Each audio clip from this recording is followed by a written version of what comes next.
Shalom Bapak Ibu yang dikasihi Tuhan. Puji nama Tuhan kalau kita masih boleh berbakti di dalam suasana yang masih online. Kita percaya kasih setia Tuhan tidak pernah berubah di dalam kehidupan kita, amin. Walaupun mungkin banyak tantangan yang harus kita hadapi, kita percaya bahwa kemurahan Tuhan lebih daripada hidup kita. Kita angkat satu pujian, kemurahan Tuhan. Oleh karena kemurahan Tuhan, ku ada sampai hari ini. Oleh karena kebaikan Tuhan, janji-Mu terjadi bagiku. Oleh karena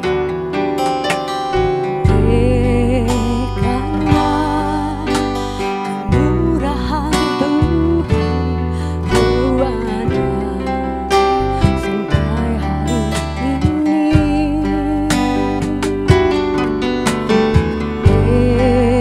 Karena kebaikan Tuhan, janji-Mu terjadi bagiku.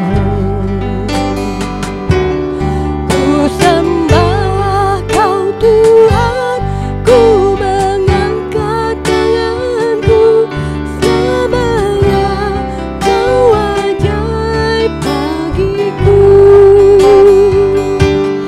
Ku sembah Kau Tuhan, ku mengangkat wajahku, selamanya Kau hebat bagiku.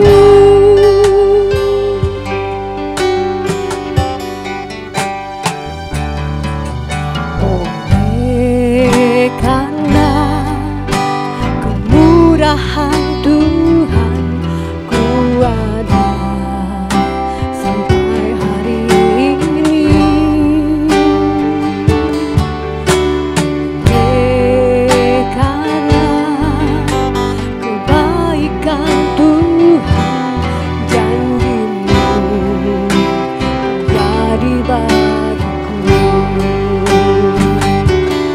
Ku sembah Kau Tuhan, ku mengangkat tanganku, selamanya Kau ajaib bagiku. Ku sembah Kau Tuhan, ku mengangkat wajahku, selamanya Kau hebat bagiku. Ku sembah Kau Tuhan, ku mengangkat tanganku, selamanya Kau ajaib bagiku. Ku sembah Kau Tuhan, ku mengangkat wajahku, selamanya Kau hebat bagiku.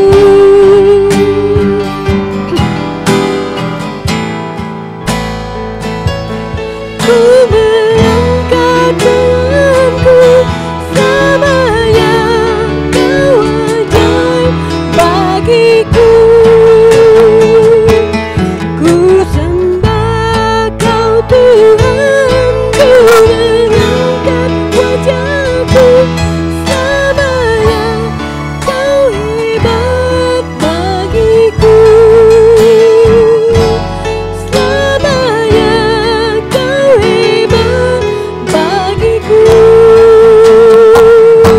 Selamanya Kau hebat bagiku. Mari kita berdoa.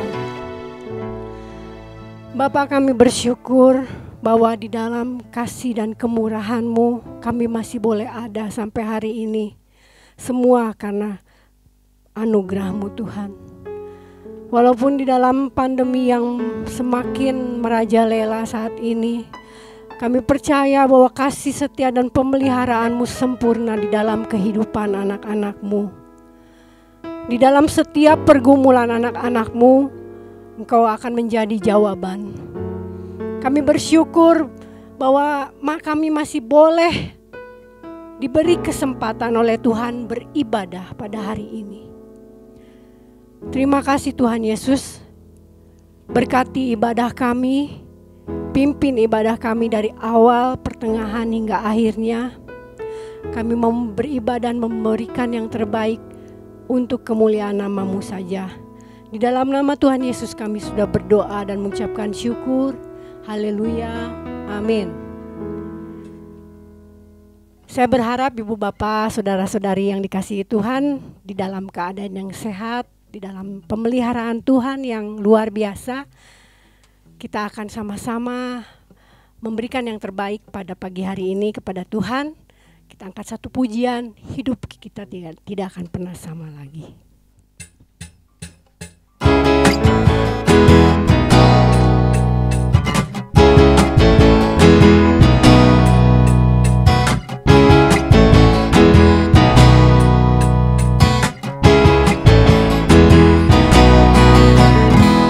Kaulah satu-satunya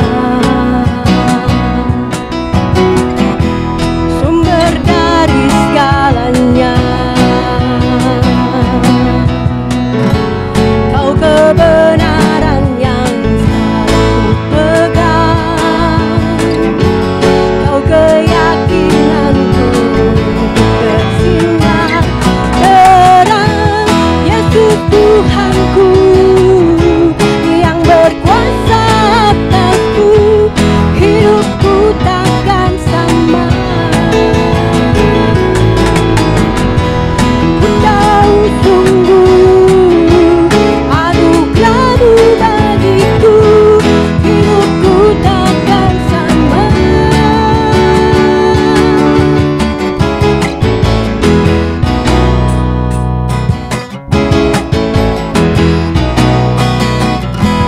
Kaulah satu-satunya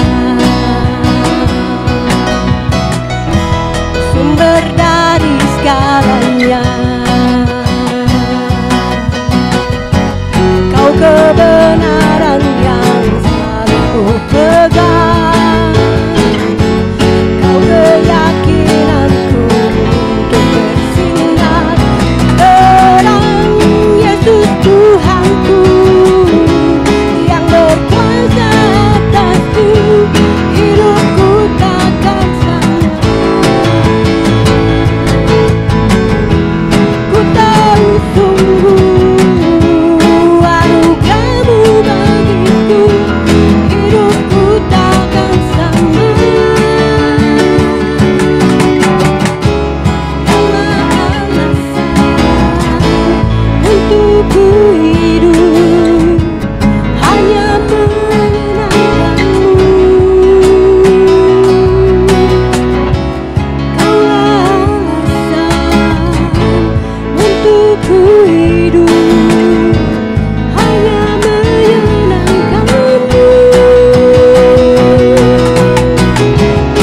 Kaulah alasan untuk ku hidup, hanya menyenangkan-Mu. Kaulah alasan untuk ku hidup, hanya menyenangkan-Mu. Yesus Tuhanku yang berkuasa atasku, hidupku takkan sama. Ku tahu sungguh anugerah-Mu bagiku, hidupku takkan sama.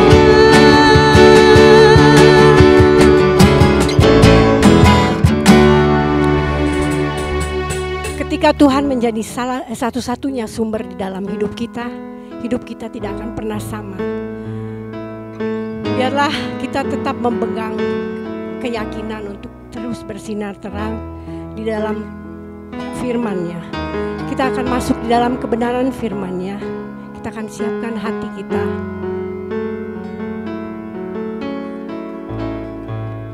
Tuhan benar, hanya dekat padamu hati kami tenang. Hanya Engkau tempat perlindungan bagi kami Tuhan di saat situasi yang tidak menentu menerjang di dalam kehidupan kami.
Mari kita berdoa sebelum mendengarkan firman Tuhan. Bapa yang Maha Kasih, terima kasih Tuhan. Kalau pada hari ini kami masih boleh diberi kesempatan untuk mendengarkan sebagian firman-Mu. Bapa, biarlah kiranya Tuhan mengurapi hamba-Mu yang akan menyampaikan firman-Mu. Kuduskanlah dia menjadi saluran berkat-Mu ya Tuhan. Biarlah Roh Kudus-Mu yang menguasainya sehingga apa yang diucapkannya adalah isi hati-Mu ya Bapa. Urapi setiap telinga yang mendengarkan, supaya setiap telinga dapat menerima berkat rohani pada hari ini. Terima kasih Tuhan. Kami undang Roh Kudus-Mu untuk memimpin renungan pada saat ini. Dalam nama Yesus kami berdoa, haleluya, amin. Shalom Bapak Ibu Saudara yang dikasihi oleh Tuhan. Hari ini saya akan menyampaikan renungan dengan tema umat pemenang. Umat siapa yang dapat hidup selalu berkemenangan? Tentunya umat Tuhanlah yang dapat selalu hidup berkemenangan. Sebetulnya siapa yang dapat disebut umat Tuhan itu? Apakah setiap orang disebut umat Tuhan? Tidak saudara. Umat yang dipilih oleh Tuhan, yang diberi anugerah keselamatan. Nah itulah umat yang disebut umat Tuhan. Sejak kapan Tuhan memilih umatnya? Tuhan memilih sejak di kekekalan. Sebelum dunia dijadikan, dengan kedaulatannya, Tuhanlah yang memilih siapa yang akan diselamatkan dan siapa yang tidak akan diselamatkan di kekekalan. Apakah pilihan Tuhan itu bisa gagal atau bisa salah? Tentu saja tidak, saudara. Jika Tuhan bisa salah, berarti dia bukan Tuhan. Sekali dia memilih umatnya, maka untuk selamanya akan menjadi miliknya. Pertanyaannya, apakah umat Tuhan, umat pilihan Tuhan itu bisa jatuh ke dalam dosa? Bisa, saudara. Akan tetapi umat Tuhan tidak akan bertahan lama hidup dalam dosa atau berkubang di dalam dosa. Firman Tuhan berkata bahwa jika orang benar jatuh 7 kali, maka dia akan bangkit kembali. Mengapa? Karena Tuhan sudah memberikan Roh Kudus di dalam setiap hati umat pilihannya, yang akan selalu mengingatkan, menasihati, dan juga menegurnya. Kejatuhan seringkali diizinkan oleh Tuhan agar umatnya belajar dari kesalahan tersebut untuk memperbaiki dirinya. Sehingga tidak mengulangi kesalahan-kesalahan yang pernah mereka lakukan. Dan menjadi umat Tuhan yang berkemenangan, kita harus selalu menang. Karena apa? Karena Tuhanlah yang menopang kita. Kita sudah ditentukan oleh Tuhan untuk menjadi pemenang. Umat yang selalu berkemenangan. Bukan saja menang terhadap dosa, tapi dalam semua aspek kehidupan, kita ditentukan oleh Tuhan untuk menjadi pemenang. Namun, paradigma kemenangan dari sudut pandang Tuhan berbeda dengan paradigma kemenangan dari sudut pandang manusia, saudara. Menang menurut manusia adalah kalah menurut Tuhan. Dan sebaliknya, kalah menurut manusia adalah menang menurut Tuhan. Bagaimana bisa seperti itu? Saya akan menceritakan beberapa tokoh di Alkitab yang menang di dalam pergumulannya. Yang pertama adalah dalam diri Yakub. Kita baca dalam kitab Kejadian 32 ayat 22 sampai 32. Akan saya bacakan ya. Kejadian 32 ayat 22 sampai 32. Judul perikopnya adalah Pergumulan Yakub dengan Allah. Pada malam itu Yakub bangun dan ia membawa kedua istrinya, kedua budaknya perempuan dan ke-11 anaknya dan menyeberang di tempat penyeberangan sungai Yabok. Sesudah ia menyeberangkan mereka, ia menyeberangkan juga segala miliknya. Lalu tinggallah Yakub seorang diri dan seorang laki-laki bergulat dengan dia sampai fajar menyingsing. Ketika orang itu melihat bahwa ia tidak dapat mengalahkannya, ia memukul sendi pangkal paha Yakub sehingga sendi pangkal paha itu terpelecok ketika ia bergulat dengan orang itu. Lalu kata orang itu, biarkanlah aku pergi karena fajar telah menyingsing. Sahut Yakub, aku tidak akan membiarkan engkau pergi jika engkau tidak memberkati aku. Bertanyalah orang itu kepadanya, siapakah namamu? Sahutnya, Yakub. Lalu kata orang itu, namamu tidak akan disebut lagi Yakub, tetapi Israel. Sebab engkau telah bergumul melawan Allah dan manusia dan engkau menang. Bertanyalah Yakub, katakanlah juga namamu. Tetapi sahutnya, mengapa engkau menanyakan namaku? Lalu diberkatilah Yakub di situ. Yakub menamai tempat itu Peniel, sebab katanya, aku telah melihat Allah berhadapan muka, tetapi nyawaku tertolong. Lalu tampaklah kepadanya matahari terbit ketika ia telah melewati Peniel, dan Yakub pincang karena pangkal pahanya. Itulah sebabnya sampai sekarang orang Israel tidak memakan daging yang menutupi sendi pangkal paha, karena dia telah memukul sendi pangkal paha Yakub pada otot pangkal pahanya. Ini cerita tentang pergumulan Yakub dengan Allah di Peniel, ya, di dekat Sungai Yabok. Peristiwa ini saudara-saudara pasti sudah sangat hafal, ya, apalagi guru-guru sekolah minggu, ya. Bergumul melawan Tuhan dan menang seringkali disalahartikan sebagai usaha yang konsisten untuk meminta kepada Tuhan dengan hasil akhir pengabulan doa. Sebenarnya ini lebih bermakna memaksa daripada meminta. Banyak orang menggunakan ungkapan itu bila mereka terobsesi dengan keinginan tertentu yang sangat diharapkannya supaya dikabulkan oleh Tuhan.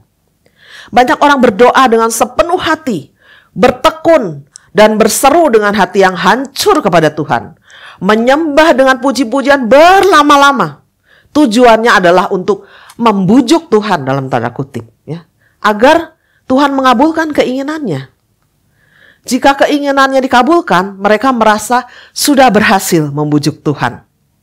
Apakah benar seperti itu? Bagaimana dengan orang-orang yang sudah melakukan hal yang sama, akan tetapi keinginannya tidak terkabul? Apakah kegagalan pengabulan keinginan dianggap kurang berusaha, kurang bertekun, atau kurang beriman? Atau kurang pandai membujuk Tuhan? Kegagalan pengabulan keinginan dianggap sebagai pergumulan melawan Tuhan dan kalah. Menang diidentikan dengan berhasil atau dikabulkan. Dan kalah diidentikan dengan gagal atau tidak dikabulkan. Itulah pendapat manusia. Kisah pergumulan Yakub dengan seorang laki-laki di tepi Sungai Yabok ini menceritakan bahwa laki-laki itu tidak dapat mengalahkan Yakub dari malam hari sampai fajar menyingsing. Maka dipukullah sendi pangkal paha Yakub hingga terpelecok, sehingga Yakub pincang seumur hidupnya. Ternyata laki-laki itu adalah Tuhan sendiri yang menampakkan diri kepada Yakub. Banyak penafsir Alkitab menyatakan bahwa Tuhan Yesus sudah ada sejak perjanjian lama, ya. Banyak kisah-kisah di perjanjian lama yang menceritakan tentang tokoh-tokoh yang dikunjungi oleh malaikat Tuhan atau orang laki-laki. Dan penafsir meyakini bahwa itu adalah Kristus sendiri. Jika di Alkitab ditulis malaikat dengan huruf M, huruf besar, itu dimaksudkan Tuhan Yesus atau pribadi kedua dari Tritunggal, saudara. Dalam kisah Yakub di Peniel, orang laki-laki itu mengganti nama Yakub menjadi Israel. Dan dia berkata, engkau sudah bergumul melawan Tuhan dan manusia, dan engkau menang. Tuhan dan manusia di sini paralel dengan Tuhan yang menjadi manusia, yaitu Kristus Yesus sendiri. Yakub bergulat melawan Tuhan artinya Yakub memaksakan kehendaknya kepada Tuhan. Tidak peduli apa yang Tuhan mau. Tuhan tidak dapat mengalahkan Yakub artinya begitu keras hati manusia sehingga Tuhan harus menuruti keinginan manusia. Tuhan tidak dapat mengalahkan Yakub. Jangan dimaknai secara harafiah. Karena mana mungkin Tuhan kalah melawan manusia. Itu tidak mungkin, saudara. Makanya Tuhan mempelecokkan sendi pangkal paha Yakub sampai ia pincang seumur hidupnya. Maksudnya, Yakub tidak bisa dikasih tahu secara baik-baik. Sehingga ia harus dipaksa dalam tanda kutip. Karena dia keras kepala, saudara. Pangkal paha adalah tulang paling besar dan paling kuat yang menyangga tubuh manusia. Betul? Ini menggambarkan kemampuan kita, kekuatan kita, dan kedagingan kita, saudara. Hal-hal inilah yang menghalangi relasi kita dengan Tuhan. Tuhan tidak terkesan dengan kekuatan kita, tapi ia terkesan pada ketaatan kita. Apa yang menjadi kekuatan kita?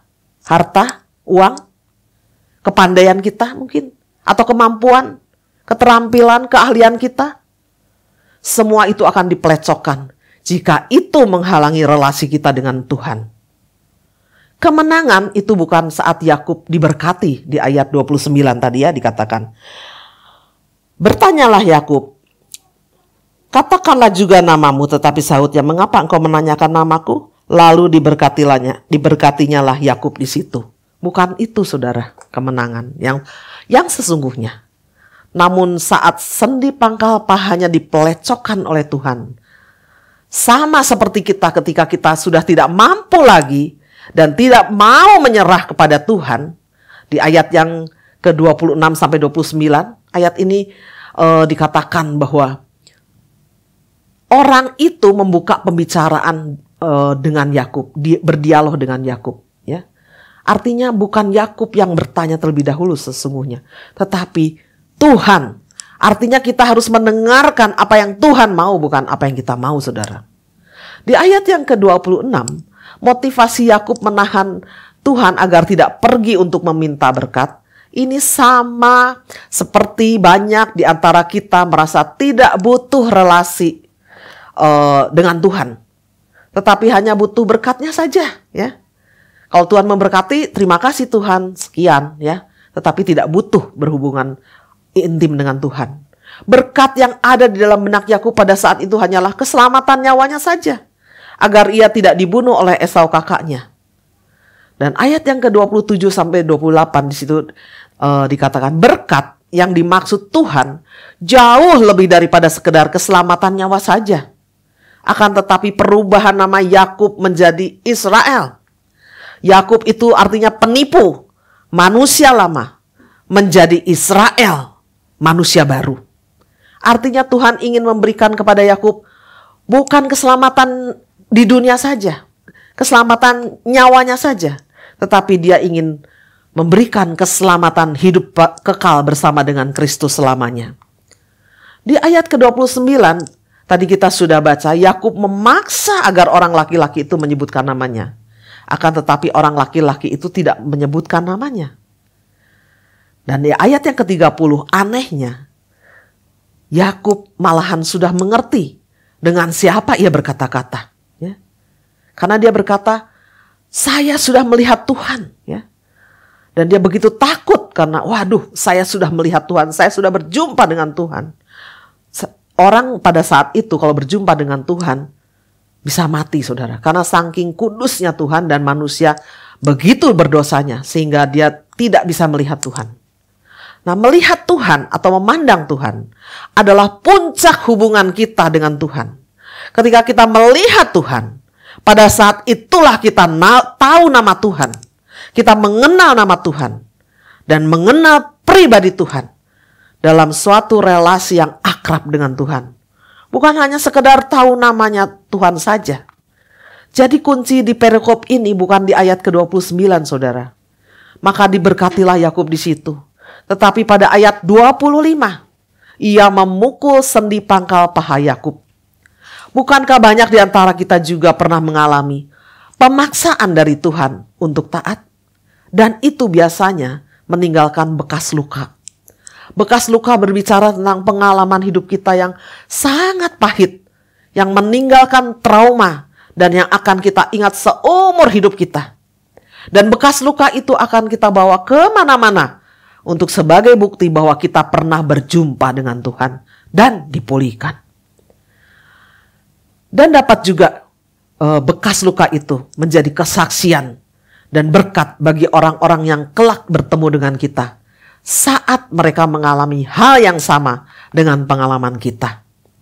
Bagi orang yang sudah bertumbuh ke arah kedewasaan rohani, pemaksaan itu tidak perlu dengan kekerasan, saudara. Tapi cukup dengan berdialog dan komunikasi dalam doa dan perenungan firman Tuhan agar kita tunduk pada kehendaknya. Dan contoh yang kedua, saudara. Yang pertama adalah Yakub. Yang kedua adalah Tuhan Yesus sendiri. Berbicara tentang bergumul melawan Tuhan dan menang, juga kita bisa lihat dalam diri Yesus sendiri ketika dia di dalam Taman Getsemani. Kita baca di dalam Matius 26 ayat 39, 42 dan 44. Maka ia maju sedikit lalu sujud dan berdoa katanya, "Ya Bapakku, jikalau sekiranya mungkin, biarlah cawan ini lalu daripadaku. Tetapi janganlah seperti yang ku kehendaki, melainkan seperti yang engkau kehendaki." Ayat 42. Lalu ia pergi untuk kedua kalinya dan berdoa katanya, "Ya Bapakku, jikalau cawan ini tidak mungkin lalu kecuali apabila aku meminumnya, jadilah kehendak-Mu." Ayat 44. Ia membiarkan mereka di situ lalu pergi untuk berdoa yang ketiga kalinya dan mengucapkan doa yang itu juga. Bapak Ibu Saudara yang dikasihi oleh Tuhan, Yesus dalam kemanusiaannya sangat takut dan gentar membayangkan sebuah penderitaan yang akan dihadapinya di kayu salib. Dalam pergumulannya yang sangat menekan batinnya, dia berdialog dengan Bapaknya. Di ayat ke-39 dalam doa Yesus yang pertama, dia berkata, "Ya Bapakku, jikalau sekiranya mungkin, biarlah cawan ini lalu daripadaku. Tetapi janganlah seperti yang ku kehendaki, melainkan seperti yang kau kehendaki." Dan di ayat yang ke-42 tadi kita sudah baca dan 44 sudah baca, ada perbedaan doa Yesus. Yang pertama dengan doa Yesus yang kedua. Doa Yesus yang pertama lebih menyatakan keinginan Yesus sebagai manusia, "Jikalau mungkin, biarlah cawan ini lalu daripadaku." Tetapi doa Yesus yang kedua dan yang ketiga sama ya doanya. Yesus lebih mengedepankan kehendak Bapaknya dengan berkata, "Jikalau cawan ini tidak mungkin lalu daripadaku, kecuali aku meminumnya." Dia berkata seperti itu. Jadi ada perbedaan ya saudara. Karena sesungguhnya Yesus tahu bahwa memang dia harus meminum cawan kemurkaan itu. Hasil akhirnya adalah Yesus tunduk kepada kehendak Bapaknya. Bukan pengabulan doa yang Yesus dapatkan dalam kemanusiaannya. Dia tidak mendapatkan pengabulan doa dari Bapaknya, saudara. Penundukan diri kepada kehendak Bapa itulah kemenangan yang sesungguhnya. Bukankah seringkali kita juga meminta kepada Tuhan agar doa-doa kita dikabulkan? Ketika doa kita tidak dikabulkan, keinginan kita tidak dikabulkan oleh Tuhan, kita menganggap bahwa diri kita adalah kalah. Sebenarnya tidak seperti itu, saudara. Ketika kita mau menurut pada kehendak Bapa, mau menurut pada kehendak Tuhan, jadilah kehendak Tuhan. Itu sesungguhnya kemenangan yang sesungguhnya, saudara. Dan bergumul melawan Tuhan dan menang juga kita bisa lihat dalam diri Rasul Paulus. Duri dalam daging diri Rasul Paulus akan menghubungkan dengan kisah Yakub di Peniel dengan pergumulan Yesus di Taman Getsemani. Paulus adalah ahli Taurat, ahli kitab Perjanjian Lama, dan juga ia seorang rasul yang memahami secara utuh pengajaran Tuhan Yesus di Perjanjian Baru. Jadi Rasul Paulus adalah sungguh rasul yang sangat luar biasa, saudara. Dia menguasai seluruh kitab Taurat, seluruh kitab para nabi dalam Perjanjian Lama, dan juga pengajaran Tuhan Yesus dalam Perjanjian Baru. Sama seperti Yakub yang pincang, Paulus diberi satu duri di dalam daging. Utusan iblis yang menggocoh Paulus. Dia minta kepada Tuhan sampai 3 kali, saudara, agar Tuhan mengangkat duri dalam dagingnya ini. Tetapi jawaban Tuhan adalah apa? "Cukuplah kasih karuniaku bagimu, sebab justru dalam kelemahanlah kuasaku menjadi sempurna." Itu terdapat dalam 2 Korintus 12 ayat 9. Artinya apa, saudara? Duri dalam daging Paulus tidak pernah diangkat oleh Tuhan. Artinya permintaan Paulus tidak pernah dikabulkan. Dia seorang rasul. Dia mengerti seluruh kitab Taurat, seluruh kitab para nabi. Bahkan ajaran-ajaran Yesus pun dia ngerti, saudara. Tetapi doanya tidak dikabulkan. 3 kali menunjukkan ada proses pengembangan pengertian untuk mengenal kehendak Tuhan. Sehingga pada akhirnya Paulus tunduk dan rela dan sungguh-sungguh mengerti maksud Tuhan. Duri dalam tanda kutip itu justru adalah kasih Tuhan. Agar dalam kelemahannya kuasa Tuhan menjadi sempurna dalam diri Paulus. Tuhan tidak suka dengan pribadi-pribadi yang merasa dirinya kuat, yang merasa dirinya hebat, merasa dirinya pandai, tidak suka saudara. Tuhan lebih suka kepada pribadi-pribadi yang mengandalkan Tuhan. Sekalipun mungkin dia pandai, sekalipun mungkin dia mempunyai harta berlimpah, tetapi mengandalkan Tuhan, itulah pribadi yang dikehendaki oleh Tuhan. Dan yang contoh yang keempat adalah Petrus, saudara. Bergumam melawan Tuhan dan menang, berbicara tentang menyamakan persepsi kita dengan persepsi Tuhan. Dalam Yohanes 21 ayat 18 dan 19, di situ dikatakan, Yohanes 21 ayat 18 dan 19, Aku berkata kepadamu, sesungguhnya ketika engkau masih muda, engkau mengikat pinggangmu sendiri, dan engkau berjalan kemana saja engkau kehendaki. Tetapi jika engkau sudah tua, engkau akan mengulurkan tanganmu, dan orang lain akan mengikat engkau, dan membawa engkau ke tempat yang tidak kau kehendaki. Ayat 19, dan hal ini dikatakannya untuk menyatakan bagaimana Petrus akan mati dan memuliakan Allah. Sesudah mengatakan demikian, ia berkata kepada Petrus, ikutlah aku. Ketika Petrus masih muda rohani, dia masih hidup dengan pola pikirnya sendiri. Berbicara semaunya, bertindak dengan sekendak hatinya, tanpa berpikir panjang, selalu ingin tampil menonjol di antara sesama murid-murid Yesus. Sampai ia melakukan kesalahan yang sangat fatal, yaitu menyangkali Tuhan Yesus, gurunya sendiri. Petrus muda adalah benar-benar seorang pecundang, saudara. Akan tetapi, ketika ia sudah dewasa rohani, ia belajar untuk mengerti pola pikir Kristus. Dan dia berusaha untuk menyamakan persepsinya dengan persepsi Kristus. Sehingga pada akhirnya ia menjadi saksi Kristus yang sangat militan. Petrus yang sudah memiliki pola pikir Kristus dapat memberitakan Injil sehingga 3.000 orang dapat diselamatkan. Satu-satunya rasul yang bisa memberitakan Injil dalam sekali berita Injil, mempertobatkan 3.000 orang dan membaptis 3.000 orang adalah Petrus, yang tadinya seorang pecundang.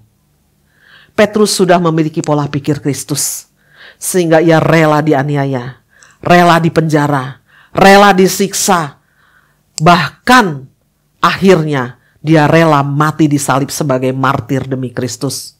Dan bukan itu saja, ketika dia disalib dia berkata, saya tidak layak disalib dengan kepala di atas, salibkan saya dengan kepala di bawah, karena guru saya Yesus sudah mati dengan kepala di atas, tetapi saya sungguh tidak layak untuk menjadi seperti dia. Salibkan saya dengan kepala di bawah. Perubahan yang besar sekali terjadi dalam diri Petrus, saudara. Ketika dia mengalami penyamaan persepsinya dengan persepsi Kristus, maka hidupnya diubahkan. Yang tadinya dia begitu takut kehilangan nyawanya, sehingga dia harus menyangkal Yesus. Tapi sekarang dia sangat berani, murid yang sangat berani, paling berani di antara sekian banyak murid untuk memberitakan Injil Kristus. Saudara, bagaimana dengan kita? Apakah kita berani untuk menjadi seorang pemenang? Jika saat ini kita masih memiliki permintaan, pergumulan yang mungkin sudah lama sekali tidak dijawab oleh Tuhan, jangan kita memaksa Tuhan. Tapi kita rubah doa kita dengan mengatakan, jadilah kehendak-Mu ya Bapa. Aku mau menerima apapun yang sudah Tuhan tetapkan dalam hidupku. Walaupun itu tidak sesuai dengan keinginan aku. Aku mau taat padamu ya Tuhan. Disitulah kita menjadi umat yang berkemenangan, saudara. Dalam menghadapi berbagai ujian, pencobaan, tantangan, pergumulan, kita akan menang. Karena apa? Karena kita berserah kepada kehendak Tuhan. Penyerahan total pada ketetapan Tuhan membuat hidup kita menjadi ringan, ya, dan dipenuhi dengan damai sejahtera. Bukankah kita semua ingin hidup dalam damai sejahtera? Damai sejahtera Allah yang melampaui segala akal akan memelihara hati dan pikiranmu dalam Kristus Yesus. Saudara, ketika kita sungguh-sungguh menyerahkan hidup kita kepada Tuhan, kemauan kita kepada Tuhan, meletakkan semuanya itu di bawah kehendak Tuhan, maka damai sejahtera yang melampaui segala akal itu akan memenuhi hati kita, saudara. Mungkin saudara saat ini sedang bergumul dengan banyak keinginan saudara, dengan banyak keperluan saudara. Saudara, Tuhan bukan tidak tahu. Tuhan sangat tahu kebutuhan saudara. Tuhan sangat tahu apa yang saudara gumulkan. Dan berserahlah kepada Tuhan. Karena penyerahan total pada ketetapan Tuhan itu membuahkan damai sejahtera, saudara. Marilah, hari ini saya mengajak kepada saudara. Mari kita sama-sama bertobat. Mungkin selama ini kita sudah terlalu banyak berdoa dan berdoa tidak pernah didengar oleh Tuhan. Mari kita rubah doa kita, saudara. Biarlah kita berkata, jadilah kehendak Tuhan. Maka apapun yang kita doakan pasti sesuai dengan kehendak Tuhan. Amin. Mari saudara-saudara kita sama-sama berdoa. Bapa yang Maha Kasih, terima kasih Tuhan. Kalau pada hari ini Tuhan sudah berbicara banyak kepada kami ya Tuhan. Bagaimana kami harus menjadi umat yang selalu berkemenangan. Tuhan Yesus, mungkin ada di antara kami Tuhan yang saat ini masih bergumul dengan banyak permohonan, banyak permintaan. Dan banyak sekali ya Tuhan yang mereka pikirkan ya Tuhan untuk memohon kepada Engkau supaya dikabulkan. Tuhan Yesus, mungkin di antara mereka ada yang memiliki masalah pergumulan dalam kesehatan, dalam hubungan dengan orang tua, dengan anak, dengan menantu, antara suami dan istri, atau juga masalah ekonomi Tuhan, masalah pekerjaan. Tuhan, kami mau berdoa buat mereka Tuhan. Bapa, biarlah kiranya membukakan setiap hati kami Tuhan, untuk dapat mengerti pribadi Yesus yang sesungguhnya. Biarlah kami meletakkan semua permasalahan kami, keinginan-keinginan kami ya Tuhan, di bawah kedaulatan Tuhan. Karena kami tahu ya Tuhan, bahwa rancangan-Mu adalah rancangan damai sejahtera, bukan rancangan kecelakaan ya Tuhan. Tuhan, tolonglah kami semua Tuhan. Kami manusia seringkali jatuh dan gagal ya Tuhan, dalam berserah kepada Engkau. Hari ini Tuhan kami mau bertobat. Kami mau mengandalkan Engkau. Kami mau menyerahkan segala hal dalam hidup kami, permasalahan kami, ke dalam tangan-Mu. Dan kami ingin ya Tuhan, Engkau memberikan damai sejahtera kepada kami. Kami percaya Tuhan, kami hanya dapat hidup ketika Engkau memberikan damai sejahtera-Mu kepada kami Tuhan. Karena kami tahu ya Tuhan, dalam Engkau ada sukacita yang luar biasa Tuhan. Oleh sebab itu Bapa, hari ini lawatlah setiap anak-anak-Mu Tuhan, sehingga mereka semua dapat hidup berkemenangan, sehingga semua dapat hidup menjadi umat yang selalu berkemenangan, menghadapi segala macam ujian, tantangan, percobaan.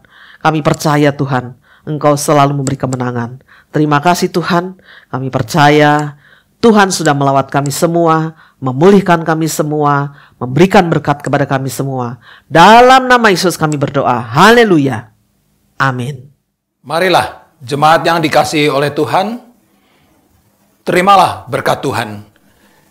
Kiranya kasih setia abadi dari Allah Bapa, anugerah dari Tuhan kita Yesus Kristus, dan pemeliharaan Roh Kudus ada senantiasa beserta dengan kita sekalian dari sekarang sampai selama-lamanya. Amin.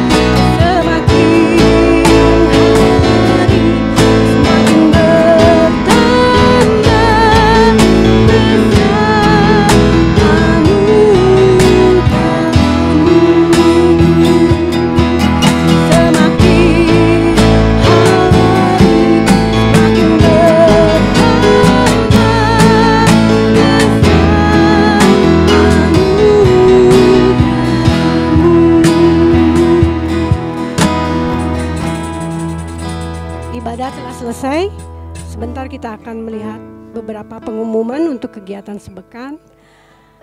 Pada hari Jumat ada komsel online pada pukul 7 malam sampai 9 malam. Untuk hari Minggu, untuk sementara ibadah secara online via YouTube.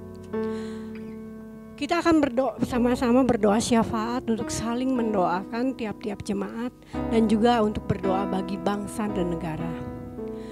Bagi saudara-saudari yang ingin memberkati pelayanan di GBI Sosana, untuk persembahan dan perpuluhan dapat disampaikan melalui transfer ke rekening gereja yang akan ditayangkan pada akhir ibadah ini.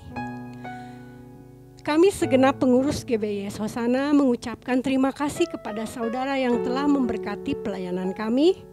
Tuhan Yesus membalas dengan berlimpahnya. Salam sehat, kami ingatkan untuk tetap mematuhi protokol kesehatan selama masa pandemi dan berolahraga. Semoga kita selalu dalam perlindungan Tuhan. Demikian pengumuman, terima kasih. Selamat hari Minggu, Tuhan Yesus memberkati.